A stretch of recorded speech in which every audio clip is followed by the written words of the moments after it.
Hello നമസ്കാരം, സുനിച്ചൻ ചങ്ങനാശ്ശേരിയാണേ. ഞാനൊന്ന് ഒരാളെ പരിചയപ്പെടുത്താതെ, കാരണം എന്നാന്ന് ചോദിച്ചു കഴിഞ്ഞാൽ ഓണമൊക്കെ വരുമല്ലേ. ഓണത്തിന് നമുക്ക് മഹാബലി തമ്പുരാനെ വരവേൽക്കാൻ വേണ്ടി എല്ലായിടത്തും ഓലക്കുട ഉണ്ട്. ഇന്ന് നമുക്കൊരു ഓലക്കുട ഉണ്ടാക്കാൻ ഒരാൾ എത്തിയിട്ടുണ്ട്. പുള്ളിയെ നമ്മച്ചിരി കിഴക്കു നിന്നാണ് ഓല ഉണ്ടാക്കാൻ വേണ്ടി ആളെ കൊണ്ടുവന്നത്.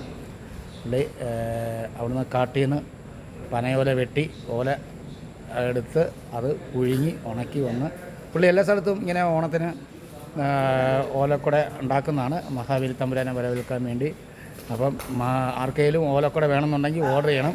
അപ്പോൾ എന്തായാലും ഞാൻ ആ ഓലക്കുട ഉണ്ടാക്കുന്ന ആളെ ഒന്ന് പരിചയപ്പെടുത്താം.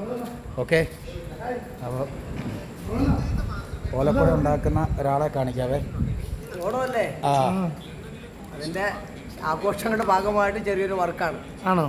പിന്നെ വിശദ വിവരങ്ങൾ ഇതൊന്നും ഉണ്ടാക്കി കഴിഞ്ഞിട്ട് പറയാം. അല്ല, എല്ലാ വർഷവും ചെയ്യുന്നതാണോ? എല്ലാ വർഷവും ചെയ്യുന്നതാണ്. ഇത് വലിയ വലിയ വർക്കൊന്നുമല്ല. നമ്മുടെ നാട്ടുകളിലെ ചെറിയ ചെറിയ ക്ലബ്ബുകൾ, ചെറിയ ചെറിയ ആഘോഷ പരിപാടികളൊക്കെ ഉണ്ട്. ഇത് പൈസക്കല്ല കേട്ടോ, അവർ സാധനം വാങ്ങിച്ചും തരും, എന്നെ കൊണ്ടൊക്കെ ഒന്ന് ചെയ്തു കൊടുക്കും, അത്രേ ഉള്ളൂ. അത് കിരീടം, രാജാവിൻ്റെ കിരീടം, അത് പണി കഴിഞ്ഞില്ല, തുടങ്ങി വെച്ചതേ ഉള്ളൂ. അതെ. അല്ല, എത്ര വർഷം കൊണ്ട് ചെയ്യുന്നുണ്ട്? ഒരു 4-5 വർഷം ചെയ്യുന്നുണ്ട്. പക്ഷെ വലിയ പ്രൊഫഷണലൊന്നുമല്ല. നമ്മുടെ നാട്ടിൻപുറങ്ങളിൽ ആഘോഷങ്ങൾക്ക് ഞാനും ഒരു സാമ്പത്തികം നോക്കാതെ. അതൊന്ന് സംഭവം ഈ ഓലക്കുട ഇപ്പോൾ കിട്ടാനില്ല, ഭയങ്കര ഡിമാൻഡ്. അയ്യോ, അതില്ല. ഇപ്പം ഓലക്കുട കിട്ടാനില്ല, അത് ഭയങ്കര റേറ്റും ആണല്ലോ. അത് പോയിട്ട് പനയിൽ കയറാൻ ആളില്ലല്ലോ. അതെ. അപ്പം അതുകൊണ്ടൻ ഇത് ആർട്ട്പരമായിട്ട് ഉണ്ടാക്കുന്നത് പലർക്കും അറിയില്ല. ഇത് ഞാൻ അറിയിപ്പിച്ചില്ലല്ലോ. പക്ഷേ വളരെ മനോഹരമായിട്ടുണ്ട്. എന്താ അടുക്കും ചുറ്റോടെ ഉണ്ടാക്കുന്നത്?